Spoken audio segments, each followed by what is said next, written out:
Yes, I will pick up where Lisa left off because that's what Heritage 2, General Studies 500, does in relation to General Studies 300, the course that she's involved in.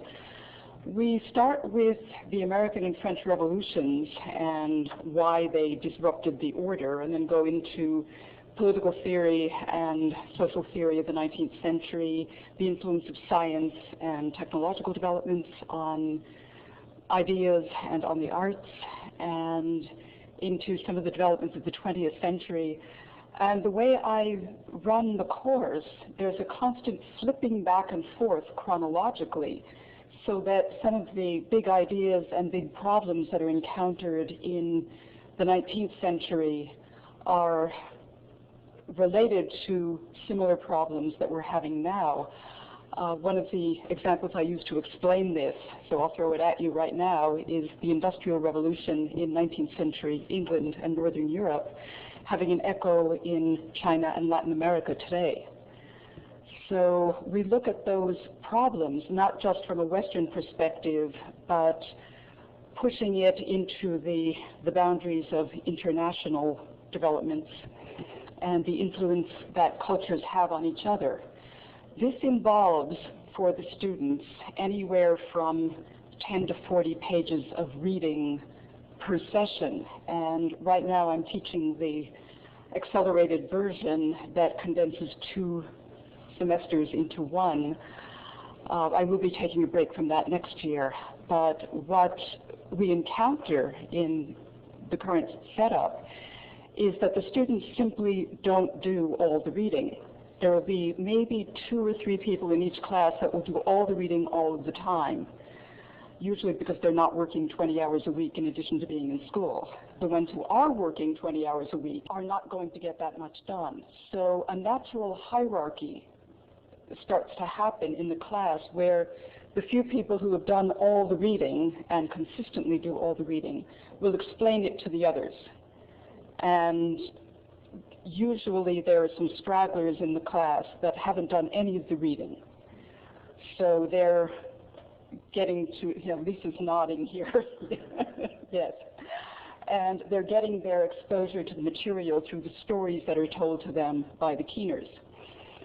Okay, this is a naturally occurring phenomenon. It's one that I'm not particularly fond of, but it's what happens. And part of the process of working with peer mentors has been a recognition of the realities in the classroom. That we as instructors can't be there for everyone all the time. We try, but it simply isn't a perfect system. So back in 1994, when I was really noticing that this hierarchy tends to happen in the class, at the end of one year in which I was doing the standard 2-semester version of the course, I was approached by 3 students, all very alert young women, who asked if they could sit in on the class the following year because they weren't through with discussing the readings and they wanted another opportunity to be able to read the material again, to be able to discuss it with other students without the pressure of grades. And I was thrilled. They're actually volunteering to go through the course again. I was just astounded. It was wonderful. So I said, well, of course. And then I thought, wait a minute, let's put them to work. Yes. So I asked them if they would be willing to run review sessions with the students who were new to the material. And they were a little nervous about that, but quite keen. So we sat down at one point and worked out a plan for how this could happen. This was before there was any formal peer mentoring program. It just seemed like a good idea at the time.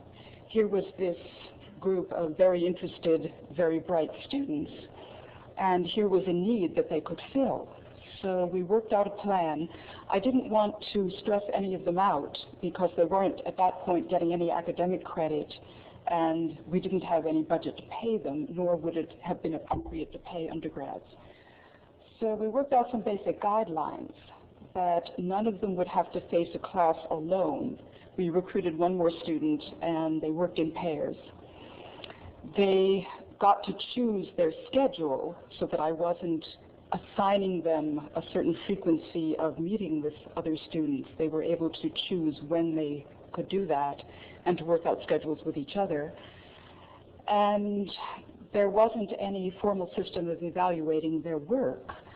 I would simply leave them to their own devices, and if they wanted me in the classroom with them, we could talk about that. So it was very casual, very improvisational for the first year, and one pair decided that they were going to attract students to come to their review sessions by setting up a kind of game show scenario with edible prizes. That was quite popular, so they got a good showing most of the time. But usually the students who showed up to these review sessions were not the stragglers who really needed the help reviewing. It was mostly the keeners who showed up. And that seems to be a consistent pattern. I found that recently as well, now that we have the formal system in place. But the informal system went on most of the time for several years until, well, really just about a decade. Occasionally it would lapse. Usually when I took a sabbatical, there wasn't sufficient pool of incoming students to handle that, so it took another year to work it up. And that also has been a consistent pattern, that you really need to keep feeding the idea to the students you have about coming back and helping out the next time the course is offered. So what I find now with the formal system in place is that the peer mentors are a little more confident. You know, they're able to do more in the classroom. They have instructions about how to do what they're doing, and that really raises their confidence. They also have community support in the form of the other peer mentors who meet regularly, and that allows them to lean on each other, to admit when they're scared, to admit when they're not quite sure how to handle a situation that comes up. And it just seems to be easier on them. The volunteers that I worked with in the prehistory of this system were a little hesitant about all sorts of things, although not as concerned with their own personal reactions to the situation as the students are now. And I think that's a cultural change with students, that they are more minutely concerned now with how they feel about what's happening in the classroom, partly because we are emphasizing that. The structure here is starting to be way more concerned about student reaction to what's happening. And as a result, we're encouraging them to be more minutely examining our process. Whether this is a good thing, I don't know. Maybe we should discuss that. But just a few reflections there about how things have changed.